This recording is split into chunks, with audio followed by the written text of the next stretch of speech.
welcome to another episode of Two Guys and a Chainsaw. I'm Todd. And I'm Craig. Today, we decided to take a break from requests a little bit and do a film from 1987 by one of my most favorite horror directors. We hadn't done a Dario Argento movie in a little while. We had done a movie produced by him, but this is a movie he actually directed called Opera. So I had never seen this film before. It had always been on my list. It sounded very intriguing. I'm a big fan of these movies that take place within the making of a movie, or in this case, the making of a play. We just recently did a film that took place in a movie theater called Demons. So this somehow just kind of jumped to the top of my list, and I suggested that we do it this week.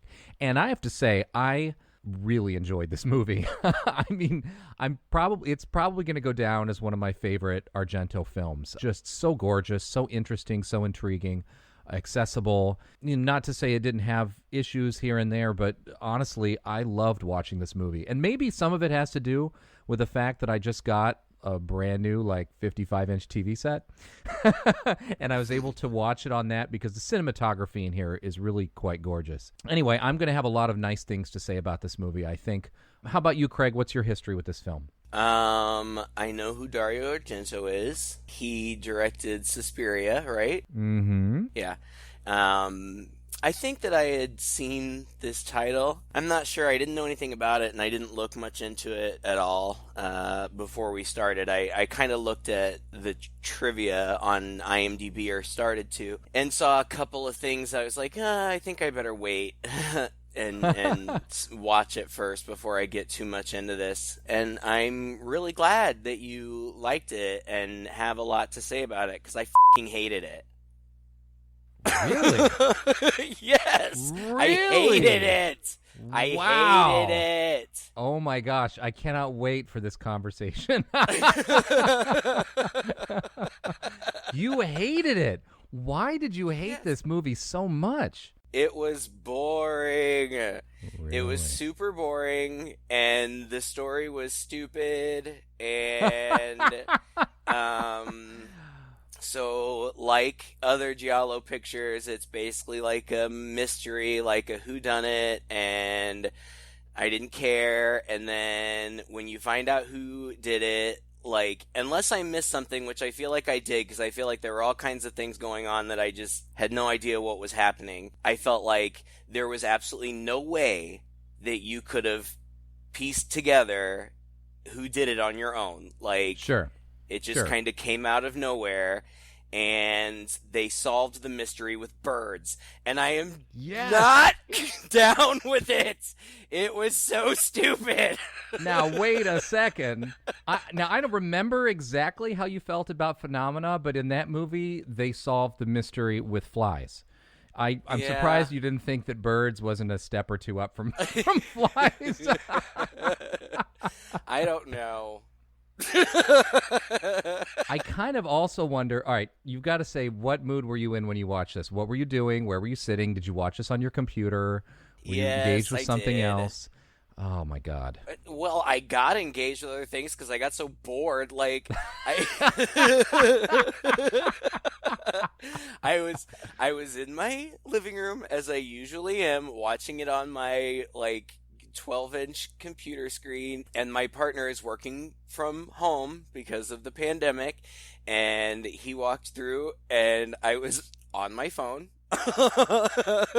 with the movie on, and he said, "Are you still watching your movie?" And I said, "Kind of." Oh my gosh. That's how into it I was. Now, I will say, okay, fine, from a cinematography perspective, fine. It was all right, and the signature Argento things that I'm aware of, I am certainly not a scholar, but just based on my very limited experience, having seen Suspiria, all the bright colors and the close-ups on eyes and things, I understand that these are trademarks, and they were there, so okay.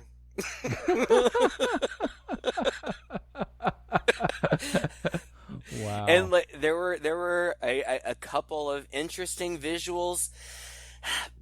Wow. I don't know. I mean, I don't know where you want to start because Okay. one of the things that drove me the most crazy was that the main girl, Betty, which is even right there, like the lamest name for a heroine ever, Betty. I hated her, and I thought that she was one of the most stupid people I've ever witnessed on film. Really? And yes, like not, and it wasn't just her; it was everybody. Oh, so like, okay, so she's this opera singer, and they're putting on this big, like, experimental performance of Macbeth, and the lead actress is a diva who storms out of the dress rehearsal because there are ravens in the play, and they're distracting her or something. So she storms out and she gets hit by a car. So Betty is this ingenue, I guess, she's the understudy, so she gets called in to do it. And she comes in and she does it, and that's a whole thing. Like, that scene was kind of funny with, like, the bird. Somebody... So she's performing as Lady Macbeth, and she's singing. Somebody throws a raven at her head. Like, what is this? But even before somebody literally throws a raven at her head, we get all these POV shots of, I don't know, somebody creeping around the theater, and then like whoever this person is, I just kept calling them Gloves because that's all you ever seen. So like or ever see, Gloves is creeping around and creeps into like this private box and gets caught by usher or stagehand or something. There's a little bit of a scuffle in which some stage lights fall from the balcony during the performance, which stops the performance for a second. The bad guy kills the stagehand and they carry on with the show. And then later, like right after, Betty's boyfriend comes in and is talking to her and is like, "Why is he here?" Who knows? Oh, maybe because of the accident with the lights. One of the stagehands died. What? Yeah, it's pretty weird. Throughout the whole course of the movie, this girl keeps literally watching people get murdered, and then just walks away like nothing happened. She never calls the police. Uh-huh. She never, like... Yeah. It's so stupid. Yeah, well, let's dial it back just a little bit. Fine. Because I want to talk about this. Look, we've talked about this before. I mean, I don't know. We've seen at least 4, maybe 5 of his movies now. Did we do Suspiria yet? I'm not sure. No, we haven't done it. Blood Red. We did I liked it. Phenomena. I thought it was all right. At least 1 or 2 others. But, you know, he has his style, and it's this giallo style. Gloves, obviously. His own hands. He loves to play the gloved killer's hands in his movies for reasons that are probably just to keep a creepy image about him. Of course, plots that don't always make a lot of sense, because making sense as a plot is probably not the first thing he's super interested in as a filmmaker. He's really interested with imagery and emotion and shock, and I really kind of fell in love with this movie from the very first of the scenes, because I was getting that before I ever got any of the plot.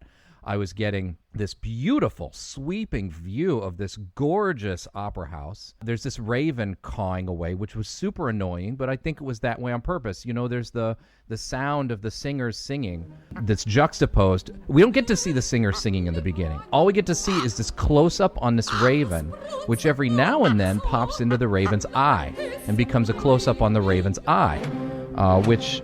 You know, eyes, like you said, is kind of one of Argento's things. Images of eyes and of seeing things properly. It's kind of part of the giallo genre in general, but he uses, I think, particularly focuses on eyes and seeing in this movie. And so even when there's a close-up on the raven's eye, sometimes you'll see something of the scene reflected in the raven's eye. So it's just this generally annoying cawing and cawing and cawing of this raven while this actress is singing, and we never see the actress. And then when she gets pissed off because the ravens are flying around and continue to batter her head while she's trying to sing during this rehearsal, she storms off the stage, like you said, but we don't see that from a third-person view. You know, it's a POV shot from her, but almost like the camera's attached to the back of her head as she's storming off, right? Mm-hmm. So all the people on the stage, we basically, along with her, storm off the stage, and we get to see all these people looking at us and pleading with us and talking to us, and there's a crowd in the theater. There's a crowd of people outside the theater who's mobbing her for autographs, all the way up until the point she gets into the car. I mean, talk about a long, coordinated, serious tracking shot. That was really impressive, and it's the beginning of a number of tricks that Argento plays with point of view in this movie. Because we have this point of view from her, where they're looking straight at us. And then later, like you said, we have this point of view that we later learn is obviously the killer as he's going through the opera house during the performance and ends up in that box. And then we even see that murder from his point of view, which is always a little unsettling, I think, because it's like we're murdering that person. He, impales that guy on a coat hook several times, like bash, bash, bash, bash, bash. It's pretty brutal, as are all of the killings in this movie. Really shockingly brutal. But then later on, when we get into this girl's apartment, she's laying down and she's having this dream. She has these troubled dreams. And in this dream, it's always a woman getting murdered who's lying on a bed in some broken down old kind of house. I think of it probably not representative of reality, but more or less representative of kind of a dream reality. Like your dreams always kind of mix up locations and people and places and things. But while this girl is getting murdered, again, it's a POV through the killer's eyes, or is it her eyes? We see a woman who's tied up, who's kind of in the shadow, but clearly watching this murder take place. And she wakes up with the start, and she gets a phone call. It's one of those phone calls where a person says, oh, something stupid. Well, they don't even say anything of consequence, but it's like, it's creepy because it's your big debut. You got the part. Like, hello? Is that you, Betty? Yes? Tonight you make your debut as Lady Macbeth. What? Are you happy? Who's speaking? But she gets that. So immediately, not only is she a little distressed that suddenly she's been thrust into this lead character's role, but she's having these troubled dreams. She gets a mysterious phone call, and we don't know where that phone call came from. But of course, we know we're watching a horror movie, and we just saw somebody get killed. And then, as the people wander into the room, we kind of get introduced to all the characters. Before that happens, the camera pans across her room and pans up to the grate, like the air vent in her room. And we see there is movement in her air vent, like somebody is up in there watching her. Then she hears movement in her apartment. And we get another one of these POV shots down the hall towards her. And your immediate reaction is, oh my God, like this is the killer. No, it is her manager, Mira. And so what Argento has done in all of this is he has shown us a very unreliable camera. Like, we don't really know when we see these POV shots what they're going to be. We don't know if they're going to be just a third-person thing, showing us stylistically something. We don't know if it's going to be a POV from a killer. We don't know if it's going to be a POV from another character. So every time you get these, and there are a lot of them, these swooping POV shots in the movie, it's always a little, for me anyways, a little nerve-wracking. Like, I didn't know if this is the person creeping around the corner, or if this is the camera showing us the scene, or if it's a person inconsequent, who's not the killer, walking around and creeping around. I found that very unreliable and unsettling. But again, I was watching it on a screen that's almost like 5 feet wide. So, maybe the cinematography had a slightly different effect on me than it did if you're watching it on a computer in your lap. Right. But I thought it was beautiful, and I loved that. And so then the question remains, right? As all these people come in, it's her. There's a director. His name is Marco. We learn that he is a former horror movie director, and this is his first time directing a stage. And the character of Marco was written kind of based on Argento himself. And he's a little mysterious, I think, a little emotionless, a little too flat for what's going on at times. And you wonder if what's going on in his head. There's Mira, the agent. Of course, there's Betty. There's a woman named Julia who's constantly freaking out, who's their costume manager, who's pretty highly emotional and over the top. And then, of course, like you said, the stage manager, who we later find out is her boyfriend, right? What was his name? His name was Stefano, and Stefano. he was the only actor in the whole thing that I recognized. His name is William McNamara, and this was his first movie. But then he did quite a few movies in the 90s. He was in Dream a Little Dream, which is one of the two Corey's movies I really liked when I was growing up. And I was super excited to see him in this because I had a huge crush on him when I was a teenager. And then he got killed off first, and I was really mad.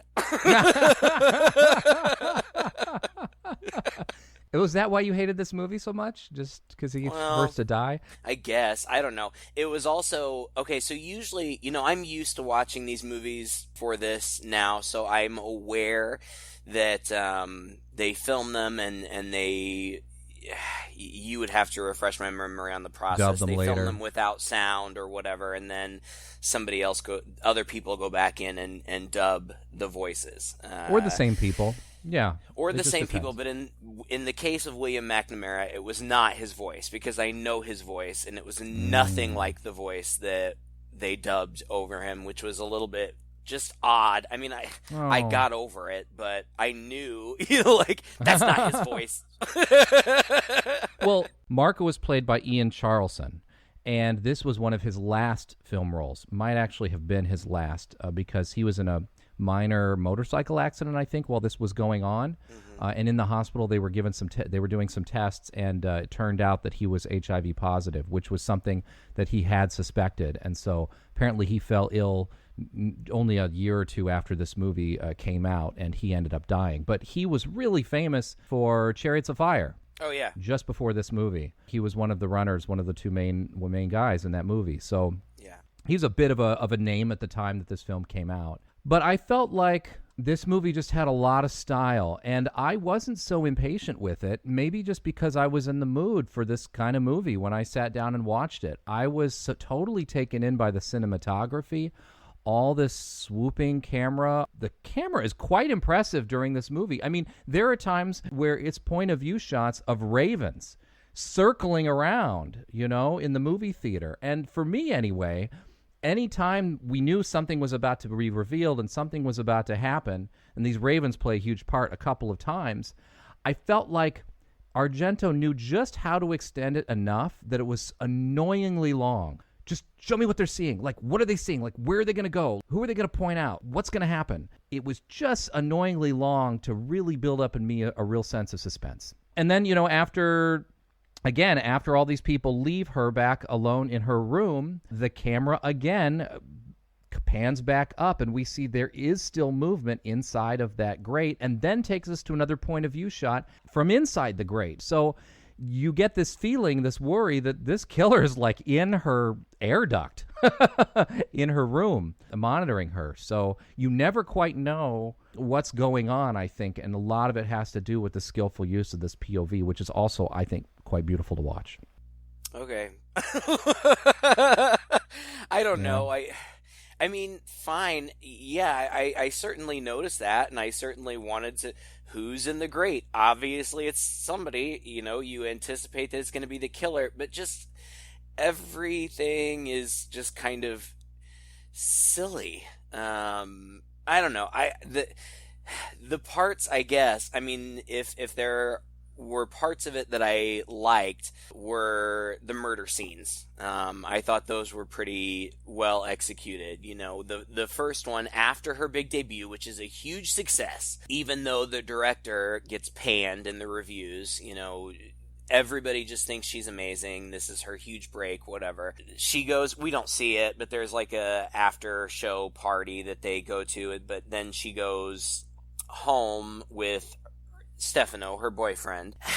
And see, like, it was just so scattered to me that so many things happened that I just didn't even understand, and I didn't understand what the point was. Like, we cut to them naked in bed in this opulent room, and she makes note of how fancy it is, and he's like, oh, well, my uncle's super rich and he lets me stay here sometimes. And I thought, ooh, that sounds like a clue. It's not. I think that they just had to justify why they were in this ridiculously palatial room. but they're laying there naked, And she's like, I'm sorry, I can't. It's not your fault. I'm a disaster in bed. I don't know why. I'm sorry. According to the legend, opera singers are incredibly horny. You know, really. They say they make love before they go out on stage, and that way it sort of, relaxes their voice. You know, sweetens it up a little. oh, yes, the old legend of the horny opera singer. I remember that one. Soprano. The horny soprano. I don't know. I've never heard this legend before either, but I mean they repeat it a couple times in the movie where he says or she claims or whatever that it's a thing that sopranos think that if they have sex right before they go out to perform that it'll improve their voice or something. I never heard that before, but it was interesting. No, because it's not a real thing. Oh, okay. If it is, I've never heard it either, and I've been singing in choirs and in musical performances my entire life. You mean this didn't come up in church choir one day? No.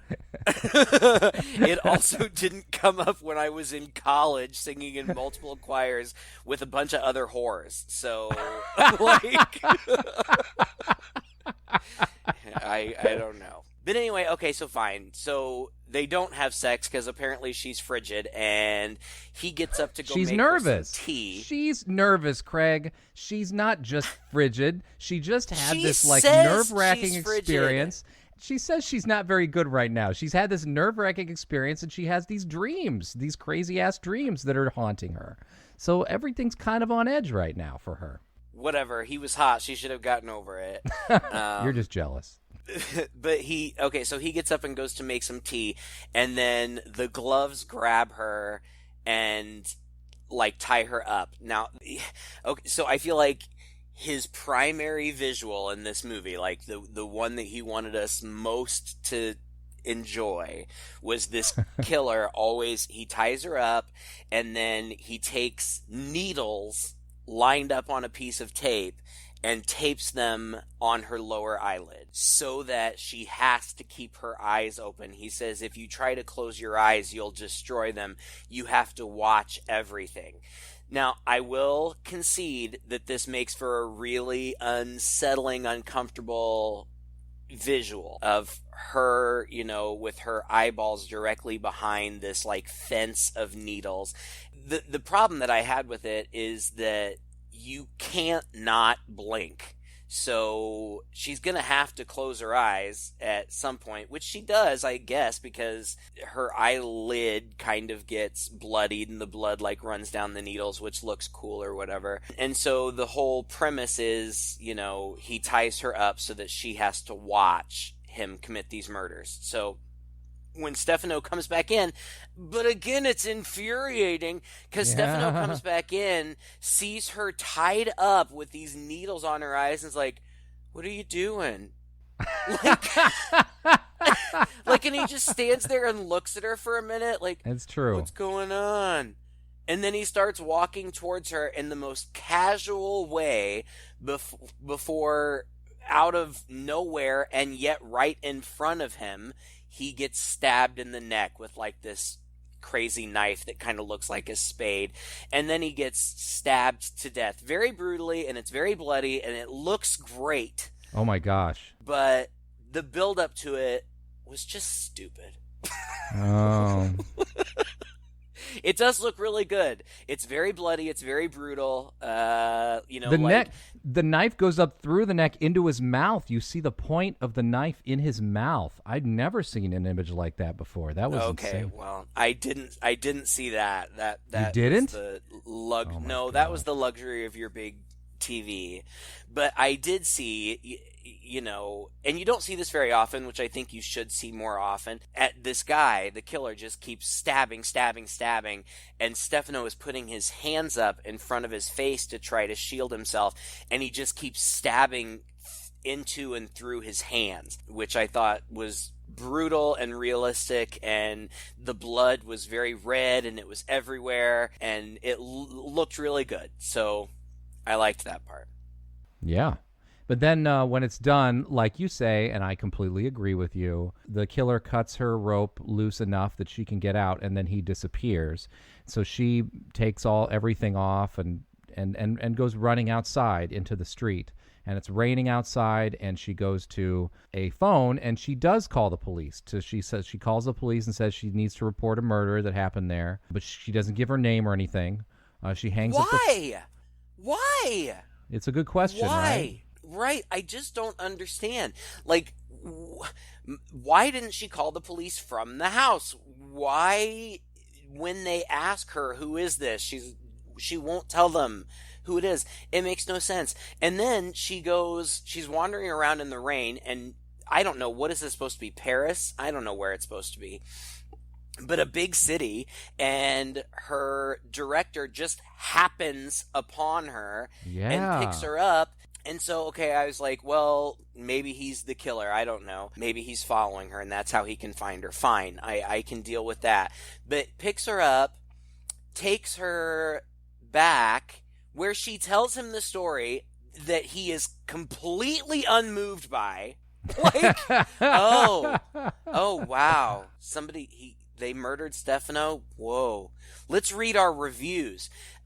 And then, like, they have this he brings up, like, did you guys, I think he asks if they had sex or something, and she's like, no, we didn't because I'm frigid.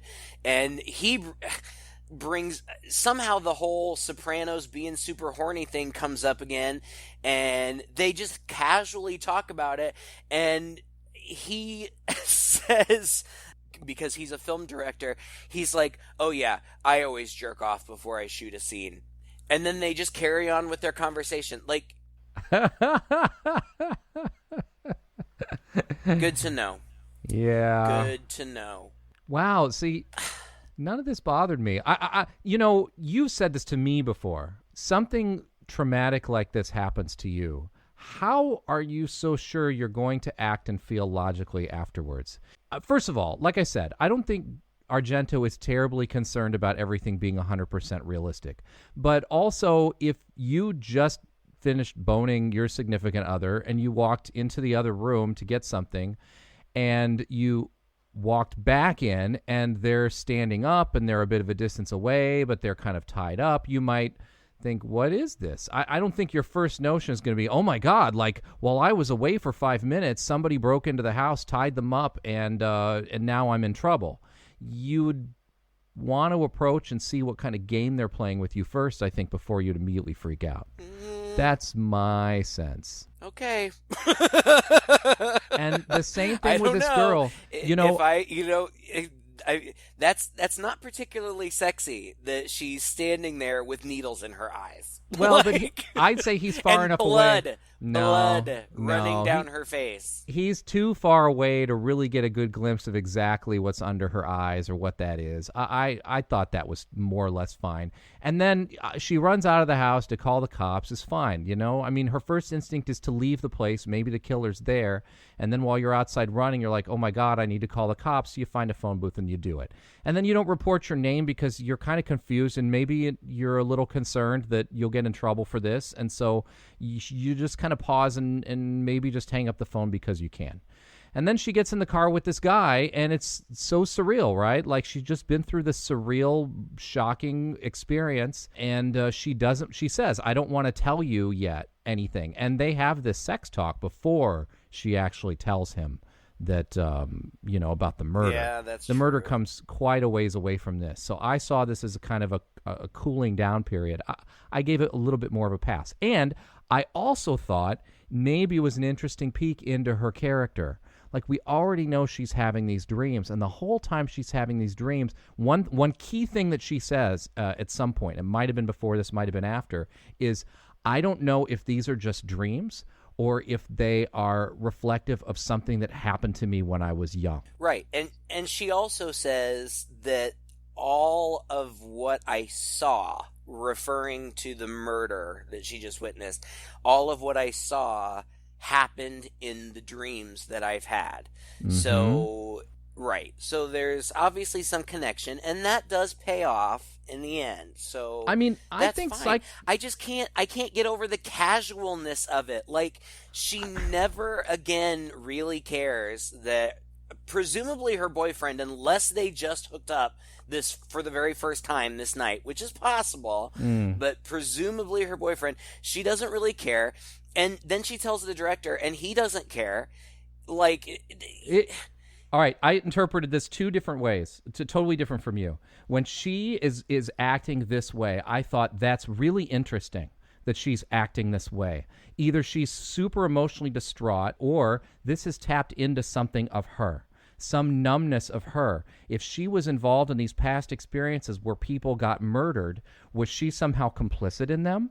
Did it change her as a person? Did it make her numb to the experience of violence? And I thought that this was maybe reflective, could be reflective of that. So whereas you thought, oh, it's dumb movie making, I kind of looked at it as, wow, this is a really interesting take on this girl, like what's going on in her head, and where is she from, and could she, if she has this past, like what does that have to do with what's going on now, and is she somehow complicit in what's happening now? Normally I would say maybe I'm dense, but anytime I say that, you're always like, no, you're not. So okay, so fine, I'll say I'm not dense, but those... No, you are. You're so dense. But those dreams or flashbacks or whatever they were so lacking in context that I didn't know what was happening. At first, I didn't even realize that it was dreams she was having. I didn't know if it was dreams or if it was something else that was happening in a different location. Mm-hmm. I didn't know, like, because it kept repeating, and because of it, more and more keeps getting added to it, to the point that eventually we see a young girl, which it's not too difficult to figure out that it's her. A young girl is present and witnesses these things. Fine. Then I started to figure out it was a dream. But then there was also all other kinds of crazy shit that would just pop up out of nowhere that I still don't have any idea what it was all about. Like, such as? Like a pulsating brain. Like, that popped up a bunch of times, and I still don't have any idea what that was all about. And just other weird imagery, like the pulsating brain, and then like blood, like dissolving in water or something. I don't even know what it was. And fine, like, I'm all for interesting imagery, but I didn't understand the context. It felt like when you would go... This never actually happened to me, but I've seen it in movies. Like when you would go to a movie and some smart aleck projectionist would have spliced in just one frame of porn into, Snow White or whatever, where it just pops up out of nowhere without any context. Really? And then it's over, and you're like, why? Why the pulsating brain? But the pulsating brain always happened right after the dreams, or while she's walking around and she holds her head, and then you see a pulsating brain, and then she complains about how she's feeling woozy or whatever, and the whole screen would pulse, and we'd still hear that beating and that pulse. I mean, I didn't think it was without context. I thought it was quite clearly within the context of her having these visions or her having these headaches. That were throwing her off kilter whenever something was about to happen to her. And it seemed to be prescient. I mean, it seemed to be almost predictive of something was going to happen to her, which I thought was also interesting. Like, she seemed to almost have this notion that something was wrong where she was and something bad was about to happen, because this thing happened right before each of the murders, at least the first 2 or 3, because the second murder is with Julia. Yeah. And she's the costume designer. And everyone's bitching about her costumes, and she's upset about the costumes. Apparently she and the director have a hate-hate relationship with each other. We're skipping important things. Like the Raven scene? Yes, that happened before. That's important. Yeah, I'm about to talk about the Raven scene. Okay.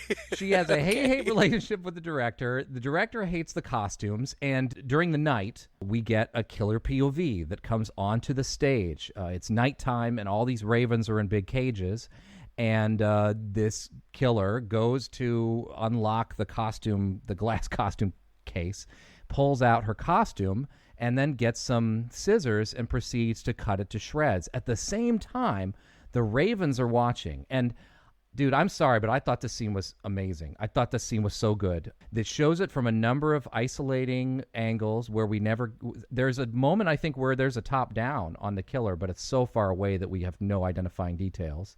But we know by now that this person wears a hood over their face, like a black hood. And it's the close-ups on the ravens looking at him, and he's cutting the thing. At the meantime, the ravens are distressed, and they're trying to get out of the cage, which they accomplish. Mm-hmm. And so the ravens get out of the cage, and they attack him, Alfred Hitchcock's Bird style, which was a great scene. It was like the shower scene from Psycho put on a stage in the middle of the night. Just the way it was. But why? The way it was cut. The ravens attack him and they disappear. Right, but why? Why? Why do the ravens attack him? Is there a reason? Is it just because he's bad? Yeah, I think Is it because they like the costume and he's tearing it up? I don't get it. Well, the raven handler or whatever says later that ravens are very vindictive. They see, they remember, right? Yeah, and that's true. This fun fact, I know this. Ravens are very smart. In fact, much like parrots and macaws, ravens can talk. They just don't do it as much as those other birds. Did you know that? Yeah, I didn't know that. You learn something new every day. Well, what I took from this was, there were ravens flying all around the theater and on the stage during the production of this play. They're the only ones who saw this murder happen up in that corner and could identify who that person was. So when they see that same figure coming in here and cutting up the costume, they're trying to get out and attack it. And so the ravens chase him off, and it's a wonderfully filmed scene. The scene is so good, especially considering they're dealing with live ravens. This is not the age of CGI. No. And it's tense and it's exciting. And then a light comes on from above. The night custodians or somebody is going to be coming in. So the killer's trying to make an exit. In the meantime, the ravens are after him, and he gets out through the door, and the door's shut. And these ravens just pile against the door, all to the befuddlement of this dude. I don't know, man. I thought that was a great scene. I thought it made perfect sense to me. Well, I'm not going to say I thought it made perfect sense because I still don't really understand. Like, it makes sense later why the ravens become aggressive, but in this part, unless they're just pissed at being mistreated in general, but like the premise is that because the actress, the diva actress who got hit by the car, she threw a shoe at one of them or something. So if they're pissed about that, that's fine. But the premise later on is that they hold grudges against particular people. And in this scene, they would have no reason to have a grudge against that person. I think the ravens are opera lovers, Craig. They hated Myra because she was always bitching about them, and maybe she couldn't sing very well. In the very first scene, when there's that singing going on and the ravens are constantly cawing, I felt like they were mocking her. Oh, my God. Dude, are you being facetious? I am not being facetious. I felt like they were mocking her, and then they fly after her and, whack at her so much that it drives her off of the set. Right? The new girl comes on, and the ravens basically leave her alone. But this murder happens while they're flying Until around. somebody throws one of them at her head. Which lands on her shoulder and sits there as though it were part of the performance. No. She after the big kerfuffle with the falling stage lights, she starts singing again. Somebody from off stage throws a raven at her head. It hits her in the head, and she reacts to it, and it lights itself on her shoulder. Fine. Because that was part of the play. At that moment, a raven was supposed to fly in and land on her shoulder. It's live theater. Anything can happen. It didn't look as graceful as it was supposed to, but the raven didn't attack her. Okay. To me, up to this point, now the ravens, they see that there's trouble. They recognize this killer. He's cutting up her costume. They're well familiar with that costume. So they get out, and they attack the heck out of him and drive him out. All right. Okay, so fine. So so there's an investigator around investigating. Alan. He was there on opening night. They kind of throw away why he may have been there. Stefano before he gets killed. This guy shows up at her door and says, I'm a big fan, and then it turns out he's also a cop. And she's like, why would a cop be here? And he's like, oh, well, a stagehand got killed. Isn't that weird? He literally says that. It's true. And so this investigator is like investigating or whatever, and then she is still running around being crazy, and then it comes to that next death scene, which is the costume designer. And I liked her because she was feisty, but as she's trying to fix the costume that has been torn up, she finds a bracelet on it. That's weird. Yeah. And like wants to start, like she's looking for a magnifying glass because there's an inscription on it, but she can't see it. And she finally, after looking for a good 45 minutes, finds the magnifying glass and looks and says, oh, there's a date on it, which, if I can remember correctly, is the only thing that we ever hear about that bracelet again, right? Yeah, you're right. I mean, I kind of understand how it might be connected ultimately, but it's never explained. And Betty is around, while this is going on, and the killer shows up again while the costume Julie lady is looking for the magnifying glass. The bad guy ties up Betty again, puts the needles on her eyes, and then attacks Julie, or Julia, or whatever her name was. Yeah. And I liked this because at least Julia fought back, and there was kind of a scuffle, and at some point he throws a clothes iron at her, and that knocks her to the ground. But then she has the bracelet, and she throws it off, and he goes to get it, and she hits him over the head with the iron. And he's unconscious, so she takes off his mask and is like, oh my gosh, it's you! And of course we don't see anything, but right before he reaches up and throttles her and strangles her and then stabs her many times with the scissors. But then again here, can you tell me what happened? I don't understand. He pried open her mouth. The bracelet. Did he... Oh. You were watching this on way too tiny of a screen, Craig, or you were drinking or something. You missed a lot of details. I am not above day drinking, but I watched this in the middle of the day. I was not drunk. All right. What did he pull maybe out while of you her were mouth? checking Facebook because you already decided that this movie was so boring, he wanted that bracelet back. Yeah. So he had the bracelet in his hand this whole time, and he's holding it up. And at one point in their scuffle, the bracelet falls out of his hand and into her mouth. Oh, okay. Yeah, I missed that. And he reaches into her mouth to get it. He can't get it because she's more or less swallowed it. So he uses the scissors to cut into her throat to pull it out. Okay, that makes sense. It's so brutal, and it's so, in a way, It's a little comical, too, that, the costume designer snips away at all these things all day long, and she's getting snipped herself. But it's really, really brutal, really gross. And then this girl, Betty, has to see it all from inside, where mannequins were previously sitting with costumes from previous shows. She's inside this glass case, unable to do anything as she goes out. Really cool imagery. And that scene, I thought, was full of tension because you knew something was going to happen. Yeah. And there's gusts of wind coming in. And again, what Argento does with the camera is so brilliant. You don't know what you're seeing, if it's a POV or not. And you're still not even sure if it's a POV from the other character, because at one point it becomes a POV of Betty who wanders in. So you're really off kilter watching these scenes from point to point, but not confused. Not confused as to what's going on, just confused as to what could possibly be happening. And for me, I don't know, that really ratcheted up the tension. Yeah, I that's fair. Beautiful setting. I mean, these are massive rooms in this beautiful theater. Yeah. The attention to detail and the color and everything is really nice. But after all that happens, once again, she just leaves and walks out into the street. I don't know. I guess Julia's just laying in there dead. We never hear about her again. Everything just continues going on. And I don't know if I skip something that you want to go back to, that's fine. But the next thing that I remember is she is back in her apartment. She's had these visions and headaches and whatnot, so she puts in some eye drops, and we can see from her point of view that the eye drops have blurred her vision, and so she can't really see.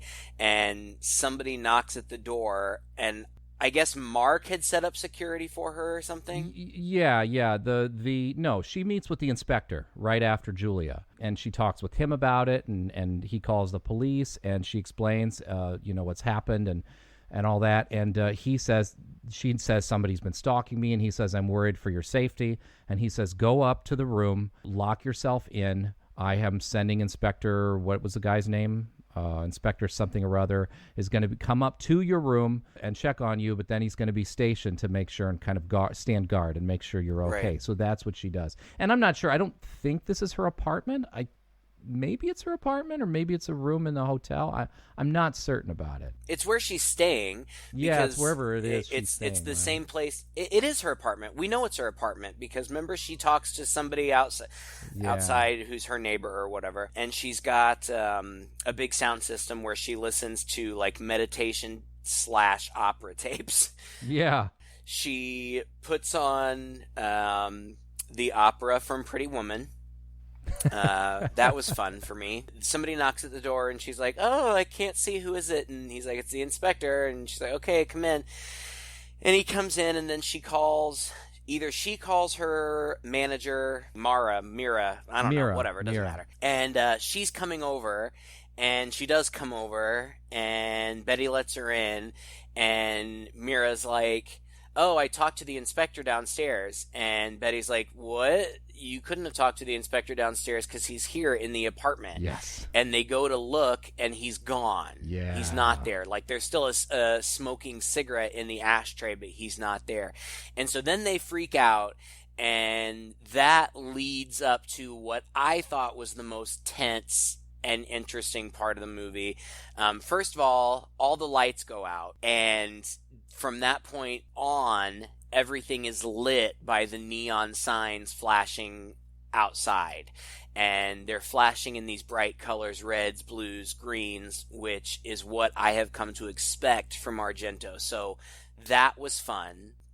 But I still am not exactly sure what happens here, because they lock themselves in the kitchen, and they see through the keyhole in the door in the kitchen, whoever it was in the apartment gets a phone call, like the door phone, like the intercom phone, and he says something like, okay, I'll be right out, and he leaves and he goes out, and so they come out, and then somebody knocks on the door, and they're like, it's the inspector, and Mira or whatever. Mira, like, look, Mira. She's like, I don't right? believe you. Think about it. It's kind of a joke. Yeah, Mira. Okay, all right. All right, go on. I get it. She's skeptical. She's like, I don't believe you. I don't believe you who you are. And he's like, well, here, I'll show you my ID. And she looks down through the keyhole, and he kind of flashes an ID, but awkwardly, so she can't really see it. And she says, hold on a second. I think I recognize you. Show me your face again. And she puts her eye right up to the keyhole. And I knew this was going to happen, but he lifts up his gun and shoots through the keyhole. And it's a great shot where you actually see the bullet travel through the keyhole into her eye and through the back of her head. And that was an excellent shot. And I read that actress was somebody who had worked with Argento in the past, but had like kind of officially severed ties with him. They had a relationship. Were they in a romantic relationship? Yeah, they had just broken up. Yeah. And he asked her to be in it, and she didn't want to, and she refused initially until he gave her the script and told her what he was going to do with this part, and she was fascinated, so she did it. And I don't blame her, because it probably was the coolest scene of the movie. God, it was wonderful. I mean, again, in an age of CGI, these sorts of things don't technically impress us anymore, but this shot of that bullet going through with the shattered glass of the keyhole and everything and coming out the back of her head, and she just falls straight flat back on the ground. Yeah, that was one for the ages right there. I'm going to be remembering that for a long time. That was a good one. I like that. But then, so like the killer is in her house, but somehow like the real inspector is also in there, but has been stabbed. Like she stumbles upon him as he's dying. He stumbles in. Yep, he stumbles in. Mm-hmm. And then the killer's there, and she kind of runs away and gets away from him somehow. And then, out of nowhere, you hear this kid's voice that's like, Betty, Betty, come here, I'll help you. And it turns out that all along, this figure in the vent has been a little neighbor girl Yes. who just spies on people in the building. Mm-hmm. And we had kind of seen her before, and we had heard a kid's voice before, which really threw me. But nonetheless, I just felt like this was Deus Ex Machina. Like, oh yeah, the kid that hides in the vents will pull me in, and Yeah. like they crawl through the vents, and they crawl to her apartment, and they hide, and they get away ultimately. But it just seems so random, and I read that in some edits of the film they cut that scene entirely, which I think would be fine. Yeah. But anyway, I don't know. I mean, we're getting close to the end. So anyway, she goes back to the street because that's what she does every single time somebody gets killed. Is she goes outside. And she goes to the theater, right? Yeah, she goes to the theater and meets Marco there. He's on the stage, and she says to him, he says, what's happened? And she's like, Mira just died. And again, like you say, his reaction is a little blasé about it. But again, I thought this is an interesting thing. Like, why would he be so blasé? I mean, he's always been a little weird anyway and a little closed. Anyway, she says to him, I'm here because this is the only place, strangely enough, here on stage is the only place I feel safe.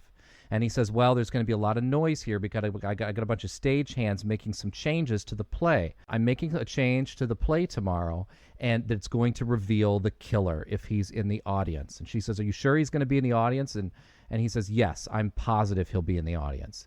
So then the next day we get the play. It's a pretty cool set piece too. I mean, it's this part of the play where there's a long, tall staircase, some women in sheets who are half nude, just kind of flailing around up on a balcony. She's descending on the stairs, and then she meets another guy coming up the stairs, and they're singing, and then the director's like, 3, 2, 1, now! And the giant cage full of the birds crashes through the giant window at the back of the set with the bird handler inside the cage. He kicks out the front of the cage after it lands on the ground, and all the birds go flying into the theater.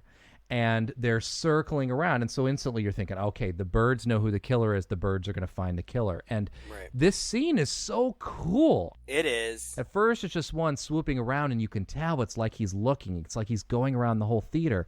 At the same time, we're getting a bird point of view. And I don't know how they pulled this off. I don't either, but it was really cool. Oh, it swoops around this theater, and it dives down, and the theater's packed of people, but it's well lit, and it's just swooping around. And I mean, I was like, who is it going to be? Who is it going to be? The tension in the scene was incredibly good, and the more birds come out, it's noisy, and he's got that soft, hard rock music going in the background like he likes to do in these scenes, which is a total contrast, by the way, to the opera music we've been getting in the back of the background of a lot of the movie.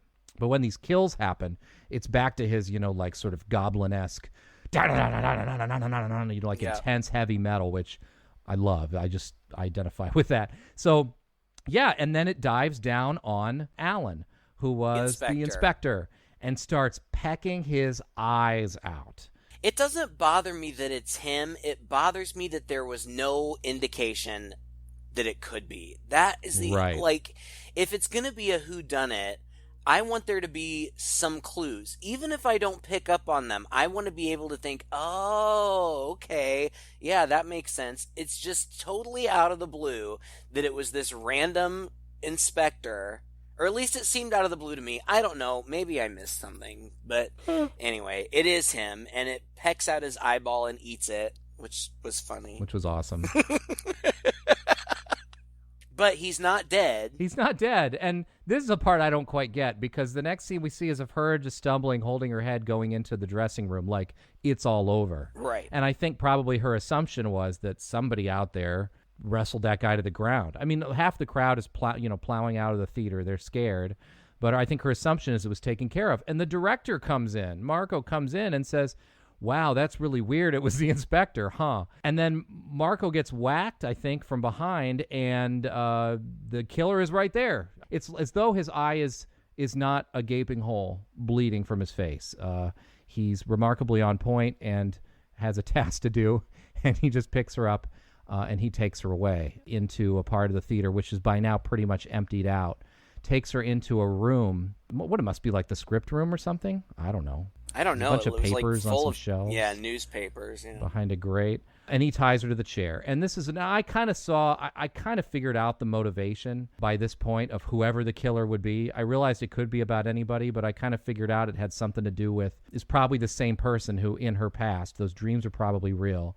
And by now we actually know that this woman who was watching everything was her mother, because she says something in one of the last dream sequences to her. We hear that. Yeah. But in the dream sequence, all she says is that you, mommy? And there are two women. There's the one that's being killed and the one that's like kind of tied up watching.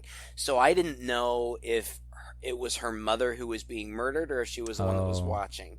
But it turns out, and I don't know, it just seemed convoluted to me, but it's fine.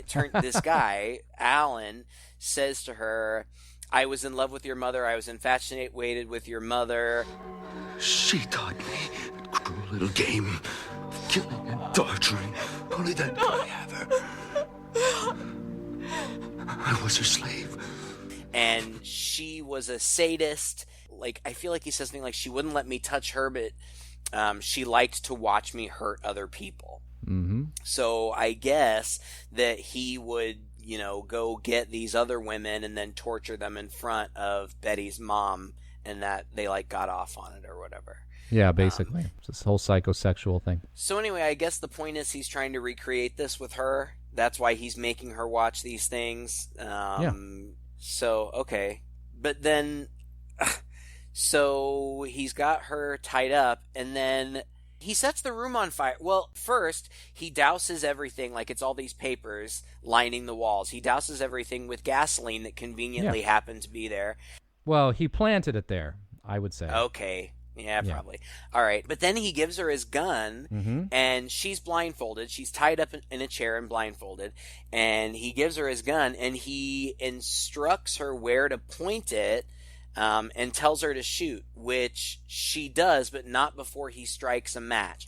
And she shoots, and he falls over dead, but he's already struck this match. So the whole room catches on fire, and there's a 2-minute scene of her trying to get out, and it kind of looks like she's not going to, but I was just in my mind thinking, all right, hurry up, Mark, come rescue her. And he does, and they get out, and that's the end. Hooray, everything's fine. And it cuts to apparently what is, I don't know, some time later. And she and Mark are together at some mountain retreat, I guess. Up in the Swiss Alps. They chit chat or something, I don't know. And then she goes outside and she's standing out there and she notices a helicopter fly over. And then he sees on the TV that the case of the opera killer or whatever, there's a new development, and it turns out that the remains of the guy who burned up were not actually remains at all, but just a stage dummy, and so that guy is still at large. And Mark screams out the window. Well, first he walks into the kitchen and sees that their housekeeper has been murdered, and so then he screams out the window at her, he's not dead, he's here, run, run. And so she takes off running, and Alan appears behind her, chasing after her. And he's chasing her, but then somehow Mark appears and tackles him. And Alan kills Mark, right? He basically stabs him, again, very brutally, while she's standing behind, watching, kind of unable to do something. Or, in my mind, I was thinking unwilling to do something. Or, I don't know, this is kind of her MO, right? She does this a lot. And he turns around, and the way that she basically saves herself is she tells him, sort of out of the blue, you're right, I'm just like my mother. I really enjoy watching, and here, come with me. We need to run away before somebody discovers the body. So he's thrown off by this, but it's kind of fulfilled his fantasy, and he runs off. And as he bends down to do something, she picks up a rock and bashes him over the head a couple times, just in the nick of time, because then a whole bunch of cops and people come running through the woods and subdue him. And as they're taking him away, she yells after him, "I was just lying. I'm nothing like my mother. I'm absolutely nothing like my mother." And she turns around, it gets all idyllic in the grass, like smiles and dives into the grass and crawls through the flowers and sees a lizard who's trapped under a branch and looks at the lizard. And I thought, oh, this could go one of two ways. But no, she frees the lizard and says, "Go, you're free, you're free." And then collapses into the beautiful grass in the Swiss Alps and credits. Yeah. And I mean, I think the ending's kind of stupid. And apparently a lot of people did too. Orion, which distributed this in the U.S., really tried to get Argento to remove that ending from the movie, but he refused. So that's the ending we have. Yeah. I mean, I understand what it is psychologically. And I think, it kind of goes back to her experiences as a girl, right? Like, she's sort of robbed of her childhood. She's been sort of stunted by these experiences that she doesn't really understand or is only beginning to come to terms with. And she wants nothing more than to recapture some of that. And so that's kind of why she gets a little loony there at the end and is like rolling around in the flowers and playing with the animals. Yeah. But it's kind of dumb. Well, yeah. I mean, it was just as dumb as the rest of it to me. I don't know. One thing I didn't understand was when the police were taking Alan away, he said, "But I didn't do anything wrong. I just wanted to free their souls." Did I miss something? Or is that just a random throwaway Just line? Random throwaway. I think he's just screaming and yelling. My favorite line in the movie, besides "I always jerk off before I shoot a scene," was at one point, Mark, he's got like this girlfriend who's, I think, a model or something, and she's only in it for a little while. But she says to him in casual conversation, "You're a sadist. Everyone I know says the same thing." And he says, "That must be very boring for you." And I thought that was hilarious. Everybody I know says the same thing. That must be boring for you. Oh, I hope I have the opportunity to use that line someday. Yeah, tuck that Those are away, my two favorite parts. Wow. Other than that, I thought it was crap. I didn't like it at all. I didn't understand really character motivation on the part of the heroine.